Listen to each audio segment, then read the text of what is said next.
یہ ہے کہ ایک وہ نگران حکومت ہے جو میڈیا بنا رہا ہے اور ایک وہ نگران حکومت ہے جو بن چکی ہے، اس کا اظہار نہیں ہو رہا. ذرا اس کے اوپر بھی ہم تھوڑی سی بات کریں گے. ہمارے پاس بیرسٹر ظفر اللہ خان صاحب موجود ہیں مسلم لیگ نواز کی طرف سے، آپ کا بہت شکریہ. ہمارے پاس زاہد خان صاحب موجود ہیں عوامی نیشنل پارٹی کے سینئر موسٹ رہنماؤں میں سے ایک، آپ کا بھی شکریہ. کامران یوسف صاحبی تجزیہ کار، بڑی تگڑی آواز ہے تجزیہ کاروں میں، آپ کا بھی بہت شکریہ. اور قمر زمان کائرہ صاحب ہمیں تھوڑی دیر میں بھی جوائن کر رہے ہیں، تو ان کے لیے کرسی ہم نے خالی چھوڑی ہوئی ہے. ویسے بھی کرسیاں اب کابینہ کی تو خالی ہوگی. تو آپ کو جناب پتہ تھا کہ کیا ہونے والا ہے، تو یہ بیچ میں 3-4 دن اتنا بڑا ملک ہے کیوں کیا؟ تھینک یو ویری مچ.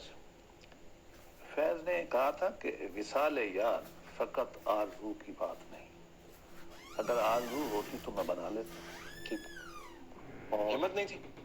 نہیں، پاکستان کے آئین نے جو ایک ارینجمنٹ بنایا ہے وہ خود کہتا ہے کہ 3 دن پرائم منسٹر اپوزیشن لیڈر سوچ سکتے ہیں، 3 دن اگر پارلیمانی کمیٹی اور 2 دن الیکشن کمیشن. تو گویا کہ اس نے ایک سپیس رکھی ہے. دیکھو نارمیلسی اور اب نارمیلسی کو ہم جج کریں گے پاکستان کے آئین کے ساتھ.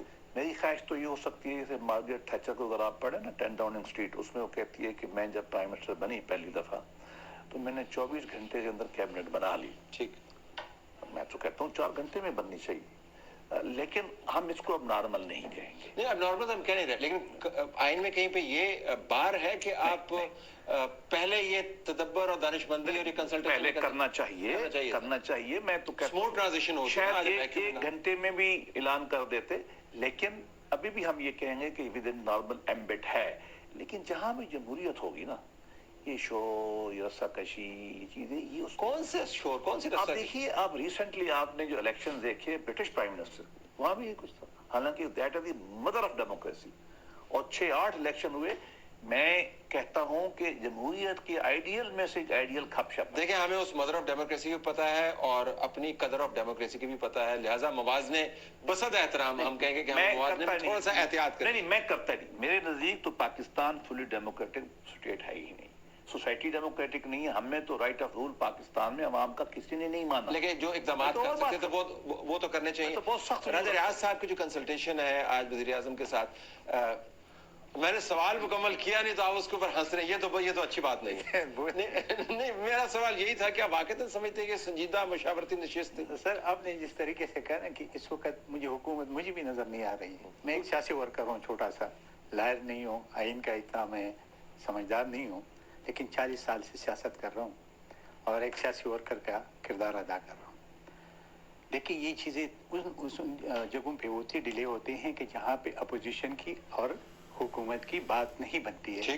کیونکہ آئین نے جو 3 دن دیے ہے نا، 4 دن، یہ اس لیے دیے کہ یہ آپس میں مل بیٹھ کر اس کا حل ڈھونڈے گا. نہیں ہے تو پھر کمیٹی جاتے. حقیقی اپوزیشن اور حکومت اور آپس میں میں راجہ ریاض کو حقیقی اپوزیشن نہیں سمجھتا ہوں، اور اس کو جب نہیں سمجھتا ہوں تو اس وقت جو رول آپ اکیلے نہیں ہیں، وہ خود کو بھی حقیقی اپوزیشن وہ اس کی تو مرضی ہے.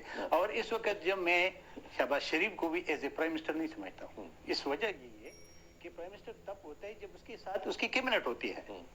جب کیبنٹ میں فنکشن کس چیز کا فنکشن ہوتا ہے؟ 3 دن کون فنکشن کرے گا؟ کیا کرے گا؟ کیا آئین میں ایسا اختیار ہے اس کے پاس کہ وہ کرے گا؟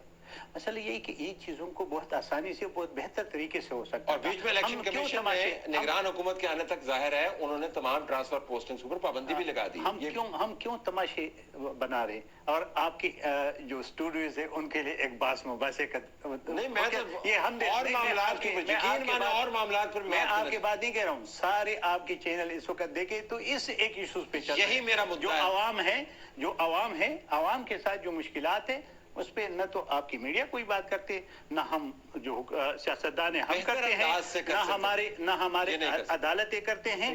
ہمارے عدالتوں نے اس ملک کا بیڑا غرق چکا ہے. عدالت پہ آتے ہیں ذرا سیاست سے بڑی زیادتی کر رہے ہیں. دیکھیں، میرے خیال میں تو راجہ ریاض صاحب جو ہیں اتنی فارمیڈیبل میرے خیال میں لیڈر آف دی اپوزیشن ہے. مطلب وہ تو لوگ یہی کہہ رہے ہیں کہ جو نام آ رہے ہیں وہ اس پہ اعتراض کر رہے ہیں. تو آپ تو ان کی کریڈینشلز کو چیلنج کر رہے ہیں. تو بڑی میننگ فل میرے خیال میں لگتا ہے کہ ڈسکشن ہو رہی ہے. بٹ جوکس اپارٹ، ویسے مجھے تو یہی لگتا ہے کہ راجہ ریاض صاحب نے کیا بات کی ہوگی. مطلب میں نے تھوڑا اسیوم کیا تو پنجابی میں بات کی ہوگی، چنگی بارش ہو گئی ہے آج، موسم بھی بڑا چنگا ہے.